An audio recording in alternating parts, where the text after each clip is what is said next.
Friends, मैं Hellenic Republic के लोगों और राष्ट्रपति जी का हार्दिक धन्यवाद करता हूं कि आज उन्होंने मुझे grand cross of the order of honour ने उससे सम्मानित किया। ग्रीस की प्रेसिडेंट ने grand cross of the order of honour दिया है अभी अभी प्राइम मिनिस्टर नरेंद्र मोदी को। देखे ना उनका जो वे है, उनका जो चलने का तरीका है, वो मोदी का, वो कितने अच्छे तरीके से हैंडल करके जा रहा है। कितने साल से देखे वो उधर हुकूमत कर रहा है, किसी एक बंदे ने आज तक ये नहीं कहा यहाँ महंगाई हो गई है। ऐसे लीडर्स सदियों में एक दो बार ही आते हैं। मोदी जी का जो गुण है वो अद्भुत है। वो दुश्मनों को विजय कर लेने वाला जो गुण होता है ना, अजेय जो गुण होता है वो है। तो ग्रीस के अंदर पाकिस्तान के लिए ट्रेंड चल रहा है गेट आउट पाकिस्तानी, ना सिर्फ ग्रीस के अंदर, बहुत से ममालिक के अंदर चल रहा है। प्राइम मिनिस्टर मोदी पहुंचे हैं ग्रीस, बड़े अच्छे तरीके से वहां पर वेलकम किया गया है, रेड कारपेट बिछाया गया है, ऐसे सैल्यूट करते हुए वहां पर लाइन लगाई गई है। वो लाख बुरे सही, लेकिन हम पाकिस्तान से, मैं कहता हूँ बहुत अच्छे हैं यार। वो जो जिंदगी जा रहा है ना वहाँ पर, वो अच्छी तरीके से जिंदगी जा रहा है। अफसोस होता है, बहुत अफसोस होता है। मैं कहता हूँ पाकिस्तान में रहकर हमें बहुत अफसोस होता है। इंडिया के आवाम के साथ वैसा जो है बाहर के लोग बिहेव करते हैं। हर जगह पे इंडिया को बहुत प्यार, बहुत सम्मान दिया जाता है। वजह क्या है कि ऑनेस्ट लोग हैं, ईमानदार हैं एंड हार्ड वर्किंग है। और भारत अभी इस पोजीशन पे है कि भारत के साथ हर कोई जुड़ना चाहेगा। और भारत आज दुनिया की एक शाइनिंग स्पॉट ऑफ इकोनॉमी है। One of the highest decorated prime ministers of the world. इतने अवार्ड्स किसी को भी आज तक नहीं दिए गए। किसी के बारे में अच्छा नहीं बोल सकता यूरोप। मैंने अपनी सारी पढ़ाई करी है। सो ये अगर पार है ना, समझ लीजिए कि यूरोपियंस मजबूर हैं मोदी की लीडरशिप को मानने के लिए। नमस्कार दोस्तों, आपका फिर से स्वागत है हमारे एक नए रिएक्शन वीडियो में। जैसा कि आपने इंट्रो में देखा कि कैसे भारतीय प्रधानमंत्री नरेंद्र मोदी का ग्रीस में कैसे ग्रांड वेलकम किया गया, जिसको देखकर सभी लोग शॉक्ड हो गए।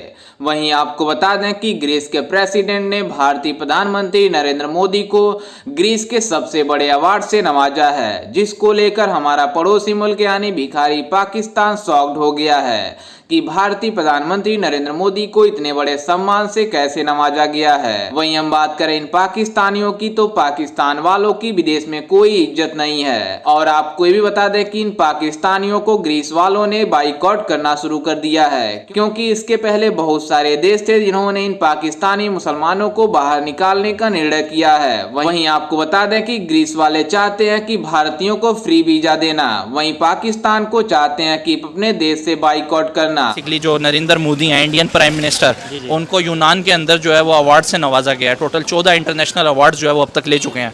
किस तरीके से देखते हो नेबर कंट्री की पहले चंद्रयान 3 में सक्सेस, उसके फ़ौरन बाद ही मतलब एक और जो सक्सेस है वो देखने में आई है, क्या कहना चाहोगे?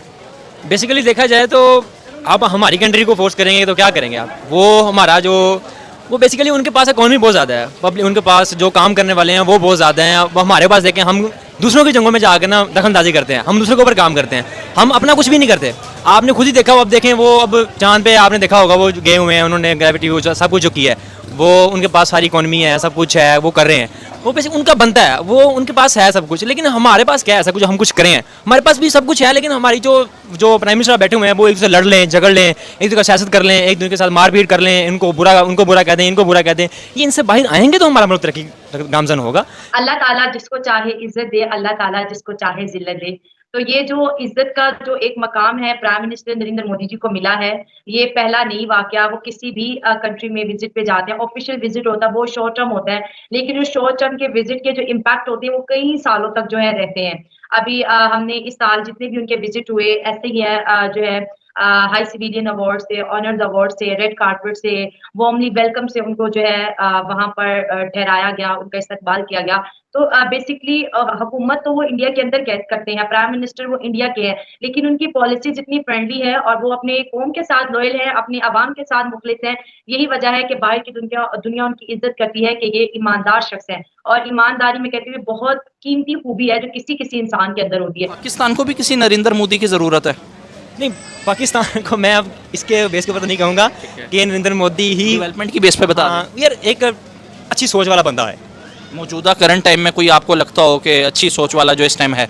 नहीं, मेरे ख्याल में कोई ऐसा नहीं है। जो कर रहा है वो उस तरह का भी कोई पाकिस्तान में ना आए। हाँ, जो कर रहा है वो भी ना आए। जो मतलब ये है कि ना, जो मैं इसी को लीडर मानूंगा जो पाकिस्तान के लिए कुछ करे, जो पाकिस्तान को आगे लेके आए। जैसे इंडिया का मोदी लेके आए, जैसे अमेरिका आगे लेके आए, जैसे कितने ममालिक हैं जो अपने प्राइम मिनिस्टर बैठे हुए हैं अपने मुल्क को आगे लेके आए हैं। हमारा कोई ऐसा प्राइम मिनिस्टर बैठे जो हमारे मुल्क को सपोर्ट करे। एक चीज़ जो आपको बहुत अच्छी लगती हो नरेंद्र मोदी के अंदर?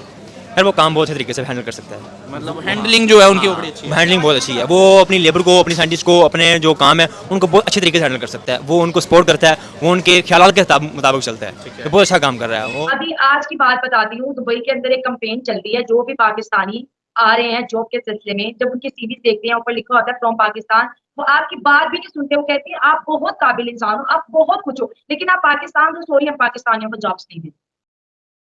और ये बात क्या है, मेरा खुद का चचा का बेटा वो मुझे बता रहा था कि मैंने कहा 2 महीनों को तुम्हारी जॉब पे नहीं, कहते यार मेरे ना पासपोर्ट पे और मेरी डिग्री के ऊपर फ्रॉम पाकिस्तान लिखा है, अरबी बात ही नहीं सुनते, कहते तुम पाकिस्तान से हो, हम तुम्हें नहीं रखेंगे। कहता इसमें बताओ। तो ये जो ग्रीस वाला आपने बात की, हमने वहां पे इतना तंग किया, हम कहीं पे भी पाकिस्तानी चले जाते ना, उसको मिनी पाकिस्तान बनाने की कोशिश करते हैं। वही जो सिस्टम हमारा है ना, चोरी का, मकारी का, झूठ का, शॉर्टकट का, हैरेसमेंट का, हम 8-10 लोग इकट्ठे हो जाते हैं घरों की सूरत में और फिर वही गंद फैलाना शुरू हो जाते हैं कि भाई वो ग्रीक की जो पहली बात है कि जो हमारी बायलैटरल रिलेशनशिप है उसको अपग्रेड कर दिया गया है, उसको स्ट्रैटेजिक पार्टनरशिप के उसमें ले गए हैं। अब आप ये है कि उसके अलावा जो पीपल टू पीपल कांटेक्ट है उसको वो बढ़ावा देंगे दोनों देश मिलकर के कि भाई हाँ हम आपस में पीपल टू पीपल वो करें, तो इस तरीके से हैं। और अब आप पूछ लीजिए कि भाई अगर आप ये चाहें जानना कि भाई स्ट्रेटेजिक पार्टनरशिप क्या होता है, तो भाई स्ट्रेटेजिक पार्टनरशिप का मतलब है कि it's a kind of a relationship between two countries, normally जिसमें कि आप हर एस्पेक्ट ऑफ रिलेशनशिप को कवर करते हैं, social, economical, financial, political, every kind of dimensions that you can imagine. That is a strategic partnership. हमारे पूरे पाकिस्तान में एक भी ऐसा पॉलिटिशियन नहीं है जिसका experience prime minister Narendra Modi जितना हो। सबसे हालांकि पहली हम बात बोलते ये हैं कि वो चाय बेचने वाला है, हालांकि हम बोलते हैं कि वो चाय बेचने वाला है, उसके पास नॉलेज नहीं है। देखो ये सिर्फ डिग्रेड करने वाली बात होती है, जब आप सामने वाले को रिस्पेक्ट नहीं देते तो फिर आप जो है उनकी उन बातों को कमजोरी बना के उसके सामने पेश करते हो, जो कि उसकी सबसे बड़ी स्ट्रेंथ होती है। उन्होंने एमए किया, मेरे ख्याल से पॉलिटिकल साइंस में किया उनका एमए, वो पाकिस्तान डिस्कस नहीं करता, ठीक है। बचपन में उन्होंने चाय बेची, उनके हालात टफ थे, उन्होंने उसको एज अ मोटिवेशनल स्पीकर के तौर पर अपनी आवाम के सामने रखा कि मेरा कोई बैकग्राउंड सियासी नहीं है, मैं चाय बेचता रहा हूँ, हम लोगों की खिदमत करते रहे, लेकिन आज मैं मेहनत से भारत का प्राइम मिनिस्टर हूँ। हमने इस चीज को क्रेडिट नहीं दिया। और दुनिया में जितने भी बड़े बड़े लोग हैं, जैसे हम एलन मस्क की बात करते हैं, उसकी स्ट्रगल देख लें। इंडिया का प्राइम मिनिस्टर जो ग्रीस का जिसने विजिट किया 40 साल बाद, पहली बात ये। दूसरा, ग्रीस और इंडिया के रिश्ते आज से हजारों साल पहले जाते हैं, चाहे ट्रेड के हों चाहे कुछ और हों, और हिस्टोरिक और सिविलाइजेशनल कनेक्शन तो हमेशा से रहा है। लेकिन एक और अच्छी जो चीज़ रही है जो पाकिस्तानी हमें नहीं पढ़ाते, हमें नहीं सिखाते, कि अलेक्जेंडर द ग्रेट जो था वो ग्रीस का था, और उसे हराने वाला हमारी ज़मीन का मौर्य एम्पायर का राजा चंद्रगुप्त मौर्य, और उसके पीछे जो उनके गुरु थे आचार्य चाणक्य, जो तक्षशिला यूनिवर्सिटी में पढ़ाते थे। और हमें ये चीज़ें पढ़ाई नहीं जाती, जबकि तक्षशिला यूनिवर्सिटी हमारे मुल्क के अंदर है।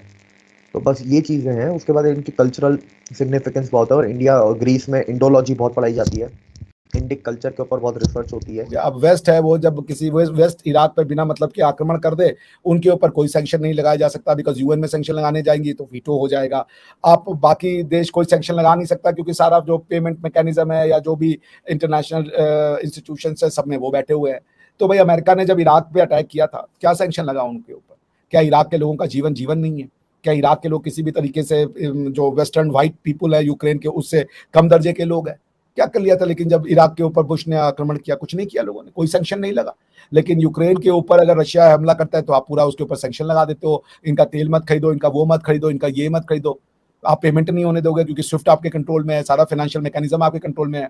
तो इंडिया इज ऑफरिंग कि भाई एक अल्टरनेटिव सिस्टम क्रिएट करते हैं। जी हाँ दोस्तों, आपने देखा कि कैसे पाकिस्तानी मीडिया इस बात को लेकर शॉक्ड हो गई है कि भारतीय प्रधानमंत्री नरेंद्र मोदी का ग्रीस में इतना ग्रैंड वेलकम कैसे हो रहा है। वहीं आपको बता दें कि इन पाकिस्तानियों की किसी भी देश में अब इज्जत नहीं बची है, क्योंकि इन पाकिस्तानियों की केवल एक ही मकसद होती है, वो मकसद होती है कि दूसरे देश में कटोरा लेकर जाओ और वहां पर भीख मांगो, क्योंकि इन पाकिस्तानियों को इसके अलावा कुछ नहीं आता है। वहीं आपको बता दें कि जब ताल्लुकात किसी देश से अच्छा करना होता है तो उन देशों से अच्छा संबंध बनाकर रखना पड़ता है और दोनों देशों से एक्सपोर्ट और इंपोर्ट करना पड़ता है। लेकिन ये भिखारी पाकिस्तान कभी ऐसा नहीं करते हैं, इसलिए इन पाकिस्तानियों को कोई भी देश अपने देश में लाना नहीं चाहता है।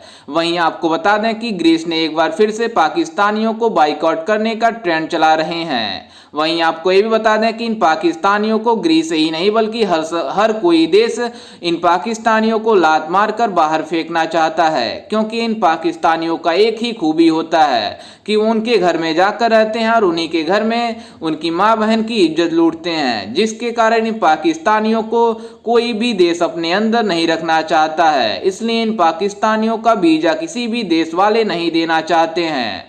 वहीं आपको बता दें कि अभी पाकिस्तान के कुछ ऐसे भी लोग हैं जिन्होंने भारत में वीजा के लिए अप्लाई किया था, इसमें भारत ने इन पाकिस्तानियों को भारत में आने से मना कर दिया, जिससे ये चिढ़ गए हैं और ये कह रहे हैं कि हमारा पड़ोसी मुल्क यानी भारत हमें वीजा नहीं दे रहा है। दरअसल इन पाकिस्तानियों को कौन समझाए कि इन पाकिस्तानियों को भारत में बुलाकर आतंक नहीं फैलाना है, क्योंकि ये आतंक के अलावा कुछ नहीं कर सकते। और इसके साथ ही आपको ये भी बता दें कि अभी ब्रिक्स के सम्मेलन हुआ था, जिसमें सभी देश ब्रिक्स के मौजूद थे। और आपको बता दें कि 5-6 मुस्लिम कंट्री ऐसी भी थी जिन्होंने ब्रिक्स का सम्मेलन का सदस्य बने हैं, लेकिन इन पाकिस्तानियों को इनवाइट ही नहीं किया गया, क्योंकि इन पाकिस्तानियों की इतनी औकात नहीं है कि ब्रिक्स के सम्मेलन में हिस्सा ले सकें। और आपको ये भी बता दें कि चाइना वाले खुद चाहते हैं कि इन पाकिस्तानियों को कोई इज्जत ना दिया जाए, जबकि इन पाकिस्तानियों को इतनी इज्जत है कि इनको खिला पिला के बाहर फेंक दो। खैर, इस पर आपकी क्या राय है, हमें अपनी राय कमेंट में जरूर दीजिएगा और साथ ही हमारे चैनल को सब्सक्राइब करना बिल्कुल भी ना भूलें।